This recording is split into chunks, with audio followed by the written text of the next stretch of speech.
ఓం శాంతి 26/11/1979 అవ్యక్త బాప్దాద యొక్క మధుర మహావాక్యాలు. ప్రీతి యొక్క రీతి. బాప్దాద ఈరోజు పిల్లల యొక్క స్మృతి మరియు ప్రేమకు బదులు ఇవ్వటానికి పిల్లల సమానంగా సాకార రూపంలోకి వస్తున్నారు. ఎందుకంటే స్నేహానికి రిటర్న్ సమానంగా అవ్వటం. బాబా పిల్లలకు సదా స్నేహి మరియు సదా ఆజ్ఞాకారి. పిల్లలు పిలుస్తారు, బాబా వచ్చేస్తారు, సమానంగా అయిపోతారు. బాబా బ్రహ్మ బాబాలోకి పరకాయ ప్రవేశం చేసి మరీ పిల్లలపై ఉన్న ప్రీతి యొక్క రీతిని నిలుపుకుంటారు. మరి ఇప్పుడు పిల్లలు ఏం చేయాలి? మామూలుగా అయితే పిల్లలందరూ స్నేహిలే. మధుబన్ నివాసిగా అవ్వడమే స్నేహానికి బదులు. దూరాల నుండి పరుగెత్తి రావడం కూడా స్నేహమే. కానీ సంపూర్ణ స్నేహానికి బదులు ఏమిటి? అందరూ స్నేహిలే మరియు బాబాకు కూడా స్నేహం ఉంది. బాబాకు సదా ఒకే సంకల్పం ఉంటుంది, పిల్లలందరూ బాబా సమానంగా అయిపోవాలి అని. ఎలాగైతే బాబా మీపై స్నేహము కారణంగా మీ అందరి సమానంగా సాకార వతన వాసిగా సాకార రూపధారిగా అయిపోతున్నారో, అంటే ఇక్కడికి వస్తున్నారో, అలాగే మీరందరూ కూడా బాబా సమానంగా ఆకారి అవ్యక్త వతన్వాసిగా ఫరిస్తాగా అవ్వండి, లేదా నిరాకారి బాబా యొక్క గుణాలతో సమానంగా సర్వ గుణాలలో మాస్టర్ అయిపోండి. దీనినే సంపూర్ణ స్నేహం యొక్క రిటర్న్ అని అంటారు. ఇలా ఫలితం ఇచ్చే వారిగా అయ్యారా లేక అవ్వాలా? అందరూ అయ్యారు, కానీ నంబర్ వారీగా. ఈరోజు బాప్దాదా సర్వస్నేహి పిల్లల యొక్క ఆట చూస్తున్నారు. ఏం ఆట చూసి ఉంటారు? ఆట చూడడం మీకు కూడా ఇష్టం అనిపిస్తుంది కదా. ఏం చూశారు? అమృత వేళ సమయం యొక్క ఆట. ప్రతి ఆత్మ పక్షి సమానంగా ఎగిరేవారు, లేదా రాకెట్ యొక్క వేగం కంటే కూడా తీవ్ర వేగంతో ఎగిరేవారు, ధ్వని వేగం కంటే కూడా వేగంగా వెళ్ళేవారు. అందరూ తమ తమ సాకార స్థానాలలో విమానాశ్రయానికి వచ్చినట్లు అందరూ ఆత్మిక విమానాశ్రయానికి చేరుకున్నారు. లక్ష్యము మరియు ఆజ్ఞ ఒక్కటే. లక్ష్యం ఏమిటి అంటే ఎగిరిపోయి బాబా సమానంగా అవ్వాలి అని. మరియు ఆజ్ఞ ఏమిటి అంటే 1 సెకండ్లో ఎగిరిపోవాలి అని. కానీ ఏమైంది? విజ్ఞాన సాధనమైన విమానము ఎగరబోయే ముందు అన్నీ పరిశీలిస్తారు, తర్వాత సామానులు నింపుతారు, దానికి కావలసిన పెట్రోలు లేదా గాలి, ఆహారం ఏది కావాలో అవన్నీ పెట్టుకున్నారు. ఆ తర్వాత భూమిని వదిలేస్తుంది, ఎగురుతుంది. అలాగే బ్రాహ్మణాత్మ అనే విమానం కూడా తన స్థానానికి వచ్చింది, కానీ 1 సెకండ్లో ఎగరాలి అనే ఆజ్ఞ ఏదైతే ఉందో దానిలో కొందరు పరిశీలన చేసుకోవడంలో ఉండిపోయారు. నేను ఆత్మ, శరీరాన్ని కాదు, ఇలా అనుకుంటూ ఈ పరిశీలనలో ఉండిపోయారు. మరికొందరు జ్ఞానం యొక్క మరణం ద్వారా స్వయాన్ని శక్తులతో సంపన్నంగా తయారు చేసుకోవడంలో ఉండిపోయారు. నేను మాస్టర్ జ్ఞాన స్వరూపాన్ని, నేను మాస్టర్ సర్వశక్తివంతుడిని, ఇలా శుద్ధ సంకల్పం వరకు ఉన్నారు, కానీ స్వరూపంగా అవ్వలేకపోయారు. రెండవ స్థితికి చేరుకోవడంలో కొంతమంది ఉండిపోయారు, మరికొంతమంది నింపుకోవడంలో నిమగ్నమైపోయిన కారణంగా ఎగరకుండా ఆగిపోయారు. ఎందుకంటే శుద్ధ సంకల్పాలైతే చేస్తున్నారు, కానీ దేహరూపీ భూమిని వదలలేకపోతున్నారు. అశరీరీ స్థితులు కాలేకపోతున్నారు. ఇవన్నీ ఇక్కడ ఉండే ఆలోచిస్తూ ఉన్నారంటే ఎయిర్పోర్ట్లోనే ఉన్నట్టు. చాలా కొద్దిమంది మాత్రం బాబా యొక్క ఆజ్ఞ అనుసారం సెకండ్లో ఎగిరి సూక్ష్మవతనం లేదా మూలవతనం చేరుకున్నారు. ఎలాగైతే బాబా ప్రవేశించి మరలా వెళ్ళిపోతారో, బాబా ఎలాగైతే ప్రవేశించటానికి యోగ్యులో, అలాగే మరజీవ జన్మ తీసుకున్న బ్రాహ్మణాత్మలు అనగా మహానాత్మలు కూడా ప్రవేశానికి యోగ్యులు. ఎప్పుడు కావాలి అంటే అప్పుడు కర్మయోగిగా అవ్వండి, ఎప్పుడు కావాలి అంటే అప్పుడు పరంధామ నివాసి యోగిగా అవ్వండి, ఎప్పుడు కావాలి అంటే అప్పుడు సూక్ష్మవతన వాసి యోగిగా అవ్వండి. స్వతంత్రులు మీరు. 3 లోకాలకు యజమానులు. ఈ సమయంలో మీరు త్రిలోకనాథులు. నాథుడు ఎప్పుడు కావాలి అంటే అప్పుడు ఈ స్థానానికి, అంటే తన స్థానాలకు వెళ్ళొచ్చు కదా. మరి ఒక్క సెకండ్లో ఎగిరిపోవటానికి సహజ సాధనం, సహజ విధానం. కొంతమంది పిల్లల యొక్క ఒక సంకల్పం బాబాకు చేరుతుంది. బాబా అయితే నిర్బంధనుడు, ఏ బంధనాలు లేవు, కానీ మాకు దేహ బంధనము, కర్మ బంధనం ఉంది కదా అని. కానీ బాప్దాదా ఒక ప్రశ్న అడుగుతున్నారు, ఇప్పటి వరకు కూడా దేహ సహితంగా త్యాగము చెయ్యలేదా? మొట్టమొదటి ప్రతిజ్ఞ ఏమిటి మీది? తనువు, మనస్సు, ధనము అన్నీ మీవే, నావి కావు. మీవే అన్నీ నీవే, నావి కాదు అన్నప్పుడు ఇంకా బంధనం ఎక్కడుంది? నావైనప్పుడు.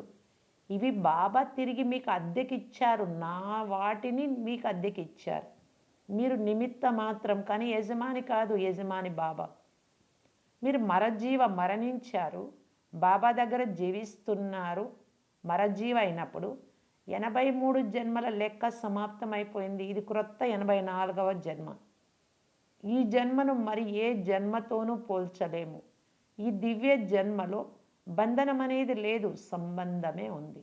ఇది కర్మ బంధనం యొక్క జన్మ కాదు, ఇది కర్మయోగి జన్మ. ఈ అలౌకిక దివ్య జన్మలో బ్రాహ్మణులు స్వతంత్రులు, పరతంత్రులు కాదు. నీది అనే దానిని నాది అంటున్నారు, అందువలన పరతంత్రులు అవుతున్నారు. నా పాత లెక్కాచారం, నా పాత సంస్కారం, ఇవన్నీ ఎక్కడి నుంచి వచ్చాయి? నాది నాది. ఇది అద్దెకు తీసుకున్న శరీరము అనుకుంటే, ఇలా స్వతంత్రంగా ఉంటే సెకండ్లో ఎగిరిపోగలరు.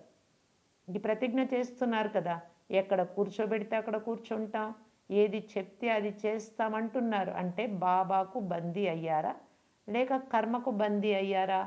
కర్మ చెయ్యండి అనే ఆజ్ఞ బాబానే ఇచ్చారు, కనుక మీరు స్వతంత్రులు. బాబా అది కూడా చెప్తున్నారు, ఇప్పుడు ఎగిరేయండి, వచ్చేయండి అని. మరి దాన్ని పట్టుకుంటే ఎలాగా? నా పనిని, నేను చెప్పేదాన్ని, నేను చెప్పే అనుసారంగా నడవకపోతే ఎలాగా? నడిపించేవారు నడిపిస్తూ ఉన్నారు, మీరు నడుస్తున్నారు.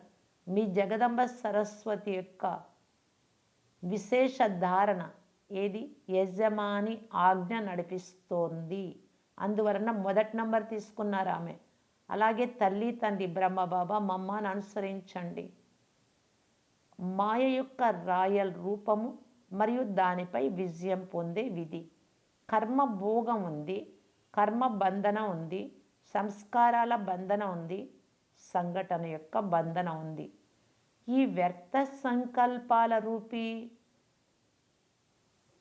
రూపీ జాలాన్ని స్వయమే పరుచుకుంటూ ఉన్నారు, వలను విసురుకుంటూ ఉన్నారు. వ్యర్థ సంకల్పాలు అనే వలను, మరియు మీ జాలంలో, మీ వలలో మీరే చిక్కుకుపోతున్నారు. మమ్మల్ని విడిపించండి అని మరలా పిలుస్తారు. బాబా చెప్తున్నారు, మీరు విడిపించబడే ఉన్నారు, మీరు వదిలేస్తే వదిలిపోతాయి, మీరే గట్టిగా పట్టుకున్నారు. విడిపించండి అంటున్నారు. ఇప్పుడు నిర్బంధుల లేక బందీల? శరీరాన్ని మొదట వదిలేశారు. శరీరం నేను కాదు అనుకున్నారు, మరజీవ అయిపోయారు. విశ్వసేవ కోసం మాత్రమే శరీరం మిగిలి ఉంది. పాత శరీరాలలో బాబా శక్తిని నింపి నడిపిస్తున్నారు. బాధ్యత బాబాది, మరలా మీరెందుకు తీసుకుంటారు? బాధ్యత నిర్వర్తించలేరు, మరలా వదిలిపెట్టలేరు. బాధ్యతను వదిలేయడము అంటే నాది అనే దానిని వదిలేయడం. నా పురుషార్థం ఆవిష్కరణ, నా సేవ, నా ప్రేరణ, నా గుణాలు చాలా మంచివి, నా సంభాళనా శక్తి చాలా మంచిది, నా నిర్ణయ శక్తి చాలా మంచిది, నా తెలివే యథార్థమైనది, మిగతా అందరూ ఆపార్థాలలో ఉన్నారు అంటున్నారు. ఇలా నాది నాది అనే భావనలు ఎన్ని వస్తున్నాయో అవి ఎక్కడి నుండి వచ్చాయి? ఇది రాయల్ సూక్ష్మ మాయ. దీని నుండి కూడా మాయా జీతులుగా అవ్వండి. అప్పుడు సెకండ్లో ప్రకృతి జీత్ అయిపోతారు. ప్రకృతిని ఆధారంగా తీసుకుంటారు, కానీ ఆధీనం అవ్వరు. ప్రకృతి జీతులే విశ్వజీతులు లేదా జగత్తు జీతులు. అప్పుడు ఒక్క సెకండ్లో అశరీరిగా అవ్వండి అనే ఆజ్ఞను సహజంగా మరియు స్వతహాగా పాటించగలరు. ఏమి ఆట చూశారు? నీది అనే దానిని నాదిగా చేసుకోవడంలో చాలా తెలివైన వారిగా ఉన్నారు. ఎలాగైతే గారడి మంత్రానికి ప్రభావితమయ్యి ఏదైనా కార్యం చేస్తే వారు ఏం చేస్తున్నారు వారికే తెలియదు. అదేవిధంగా ఈ రాయల్ మాయ కూడా గారడి మంత్రం వేసేస్తుంది. దాని వలన మీరు కూడా ఏం చేస్తున్నారు మీకే తెలియకుండా అయిపోతుంది. ఇప్పుడు ఏం చేస్తారు? ఇప్పుడు కర్మ బంధన ఉంది అని అనుకోవడానికి బదులుగా కర్మయోగి నేను అని భావించండి.